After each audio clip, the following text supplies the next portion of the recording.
Hello guys, ഇന്ന് നമുക്ക് ചെമ്മീൻ ചോറ് ഉണ്ടാക്കുന്ന ഒരു വീഡിയോ കാണാം. ഇത് ഏറ്റവും സിമ്പിളായിട്ട് ഉണ്ടാക്കാൻ പറ്റുന്ന റെസിപ്പിയാണ്. നിങ്ങൾ എല്ലാവരും കണ്ടിട്ട് ട്രൈ ചെയ്ത് നോക്കണേ. ഈ സാധനം ശരിക്കും ഉണ്ടാക്കുന്ന സാധാ ചോറില്ലേ, നമ്മൾ കുറുവരിയിൽ മറ്റൊരു എന്തും കരി ആ ഒരു അരിനകത്ത് ഉണ്ടാക്കുന്ന ചോറിട്ടായിട്ട് നമ്മൾ സാധാരണ ഇൻസാണ് മിക്സ് ചെയ്യേണ്ടത്.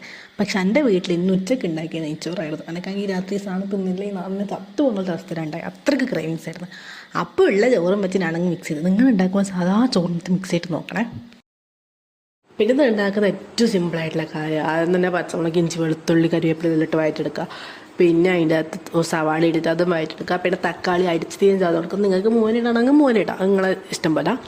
അതിട്ട് നന്നായി വഴറ്റിയ ശേഷം ആവശ്യമുള്ള പൊടികളെല്ലാം ഇട്ട് വഴറ്റിയിട്ട് ഒരു 2 സ്പൂണ് വെള്ളം ഒഴിച്ചിട്ട് അതിനകത്ത് ഇങ്ങനെ തിളവട്ടി വരുമ്പോഴത്തേക്ക് ചെമ്മീൻ ഇട്ടാൽ മതി. ഇത്രയും ആകുമ്പോഴത്തേക്ക് ഏകദേശം ചെമ്മീൻ റോസ്റ്റ് റെഡി.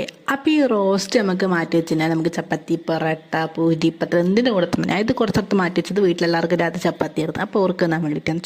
പിന്നെ ഞാൻ എൻ്റെ ചട്ടിയിലകത്ത് വേഗം ചോറെടുത്തിട്ട് ചോറ് നല്ലോണം അങ്ങ് മിക്സ് ചെയ്ത്. ശരിക്കും സാധാ ചോറ മിക്സ് ചെയ്യേണ്ടത്. നിങ്ങളുടെ വീട്ടിൽ സാധാ ചോറുണ്ടെങ്കിൽ ഉറപ്പായിട്ട് സാധാരണ ചോറ് തന്നെ മിക്സ് ചെയ്യണം.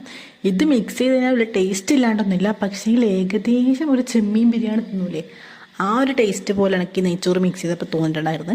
അപ്പോൾ ഒത്തൻറ്റിക്കായിട്ട് ചെമ്മീൻ ചോറ് ടേസ്റ്റ് കിട്ടണമെങ്കിൽ നിങ്ങൾ ആ സാധാ ചോറിൽ തന്നെ മിക്സ് ചെയ്യണം. പക്ഷെ ഞാനിത് എൻ്റെ ക്രേവിങ്സ് മാറ്റണമല്ലോ എന്നുള്ളതിൽ ഞാൻ കിട്ടിയപ്പോൾ അടുത്ത് തന്നേ ഉള്ളൂ. ആ ടൈം എന്ത് കിട്ടിക്കാനായിട്ട് മറ്റേ തുറക്കം കിട്ടിയോ. നിങ്ങളിത് ഉണ്ടാക്കി നോക്കിയിട്ട് എന്തിനാണ് പറയണേ കേസ്. പിന്നെ മറക്കാതെ സാധാരണ ചോറിൽ തന്നെ മിക്സ് ചെയ്യണം. അപ്പോൾ ഓക്കെ, യെസ്, ബൈ.